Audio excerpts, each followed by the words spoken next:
Carol Carter, A Spectacular Life. A Spectacular Life, Carol Carter.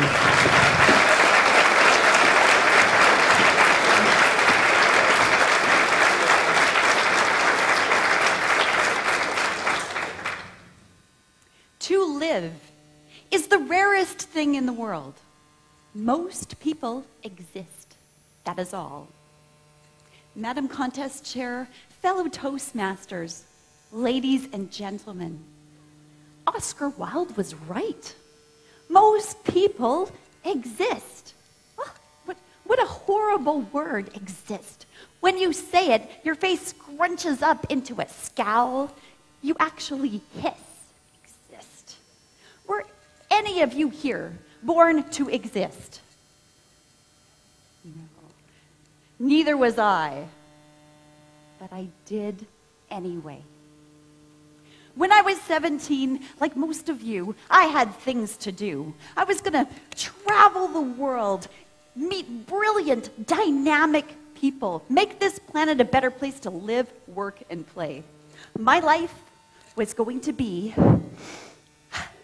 spectacular. And then I got my first job. The Hasty Market, minimum wage, but I needed the money. So I started my routine. I'd get up early, grab a bite to eat, rush off to work, do my time, come back home, eat something, watch a little TV, go to bed, get up and do it all again the next day, live for the weekend. It sucked. Seriously, I can think of no worse way to spend my valuable time than doing a job I hate and watching the clock. I was young. It was temporary until I could start my real life, which would be spectacular. A few years later, I was married. I had a baby and a job. Then I got up really early. Skipped breakfast. I'd rush to my babysitter's, drop off my screaming pajama-wearing spawn. My daughter was not a morning person. And I'd rush off to work, be professional. Then I would rush back, pick up my daughter, stop at the grocery store, forget why I was there.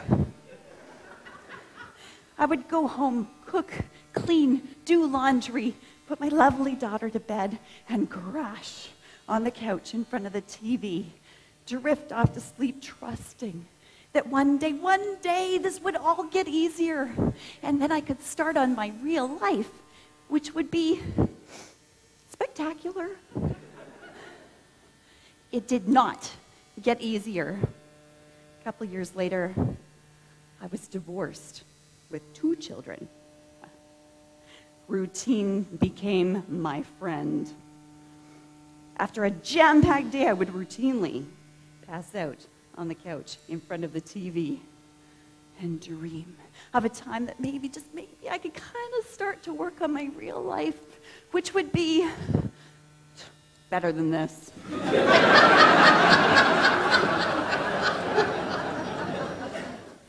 I gave up.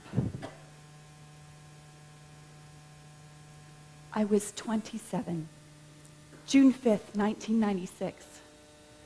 After yet another jam-packed day, I came home to an answering machine message from my doctor.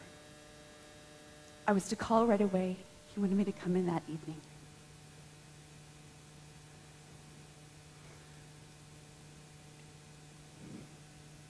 Cancer.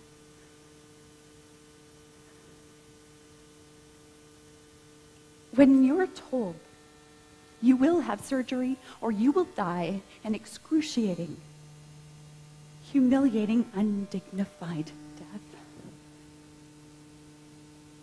everything stops. Cancer. Well, what had been vitally important earlier that day didn't matter. My spectacular life didn't matter. What mattered? My kids, my family, my friends, and people whose lives I had had a chance to make a difference in. I didn't. I was busy existing. That Wednesday evening, I ceased to exist. I started to live. Really live. I got healthy. I got fit. I kicked cancer.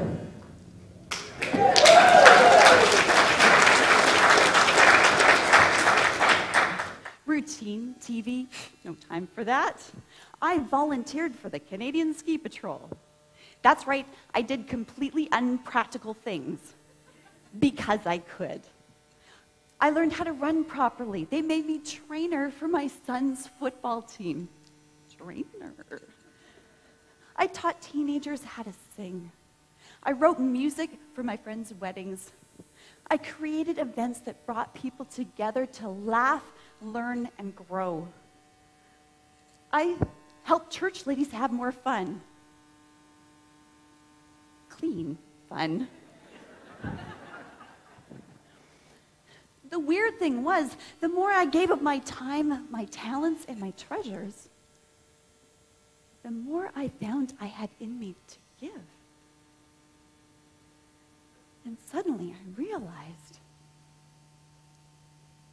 my life was spectacular.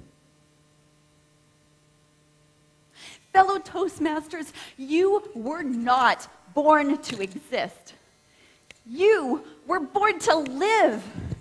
Your life, right here, right now, is a gift to you and everybody around you. Seize that gift with both hands. Rip it open. Live every bit of it. Fellow Toastmasters, ladies and gentlemen, make your lives spectacular.